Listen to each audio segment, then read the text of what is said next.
Hello, ഇന്ന് ഞാൻ നിങ്ങളെ പരിചയപ്പെടുത്താൻ പോണത് മാലദ്വീപുകാരുടെ തനതായിട്ടുള്ള ഒരു 4 മണി പലഹാരം കേട്ടോ. ഇതിന് പറയുന്ന പേരാണ് റിയ ഫുഡി. അപ്പോൾ അതിനായിട്ട് നമുക്ക് ആദ്യം ഫില്ലിങ് തയ്യാറാക്കാം കേട്ടോ.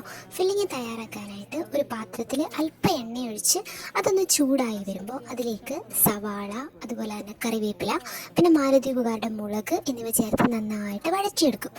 പിന്നെ അതിലേക്ക് ഒരല്പം ഉപ്പ് ചേർത്തിളക്കിയതിന് ശേഷം അതിലേക്ക് ക്യാൻഡ് ട്യൂണയിലെ ഓയിൽ ഒഴിച്ചു കൊടുക്കും. അതൊരു ഫ്ലേവറിന് വേണ്ടിയിട്ടാണ് കേട്ടോ. ശേഷം സവാള നന്നായിട്ടൊന്ന് വഴന്നു വരുമ്പോൾ അതിലേക്ക് നമ്മുടെ ക്യാൻഡ് ട്യൂണയിലെ അത് ആഡ് ചെയ്ത് കൊടുക്കും.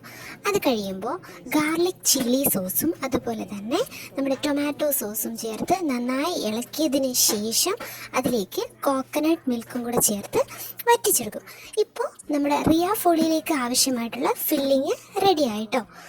ഇതൊന്ന് ചൂടാറാൻ വേണ്ടിയിട്ട് മാറ്റി വെച്ചതിന് ശേഷം നമുക്കിനി അടുത്തത് ഫോളി തയ്യാറാക്കാം.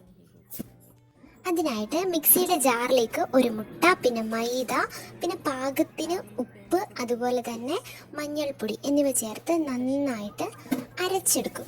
എന്നിട്ട് ഈ മാവുണ്ടല്ലോ ദോശ പോലെ പരത്തി ചുട്ടെടുക്കും. ചുട്ടെടുത്തതിന് ശേഷം അതിലേക്ക് നേരത്തെ തയ്യാറാക്കി വെച്ചിരിക്കുന്ന ഫില്ലിങ് വെച്ച് മടക്കിയെടുത്താൽ റിയ ഫോളി റെഡി. നമുക്ക് ഈ ക്യാൻഡ് ട്യൂണയ്ക്ക് പകരം നമുക്ക് ചിക്കനോ ബീഫോ എഗ്ഗോ എന്താണെന്ന് വെച്ചാൽ ഉപയോഗിക്കാം. ഇത് മാലദ്വീപുകാരുടെ ട്രഡീഷണൽ ആയിട്ടുള്ള റിയ ഫോളി എന്ന് പറയുന്നത് ഫിഷ് വെച്ചിട്ടുണ്ടാക്കുന്നതാണ്. അപ്പോൾ ഇനിയും ഇതുപോലത്തെ മാലദ്വീപുകാരുടെ ട്രഡീഷണൽ ആയിട്ടുള്ള ഫുഡ്, അവരുടെ കൾച്ചറും ഒക്കെ ആയിട്ട് പുതിയ വീഡിയോയിൽ വരാം. നിങ്ങൾക്ക് ഈ ചാനൽ ഇഷ്ടമായിട്ടുണ്ടെങ്കിൽ ഒന്ന് സബ്സ്ക്രൈബ് ചെയ്തേക്കണേ. ഈ ചാനൽ എന്ന് പറഞ്ഞു കഴിഞ്ഞാൽ ഫുള്ള് മാലദ്വീപുകാരുടെ വിശേഷങ്ങളാട്ടോ പങ്കുവയ്ക്കുന്നത്. അപ്പോൾ ചാനൽ ഇഷ്ടമായെന്നുണ്ടെങ്കിൽ തീർച്ചയായിട്ടും സബ്സ്ക്രൈബ് ചെയ്യണേ. ബൈ.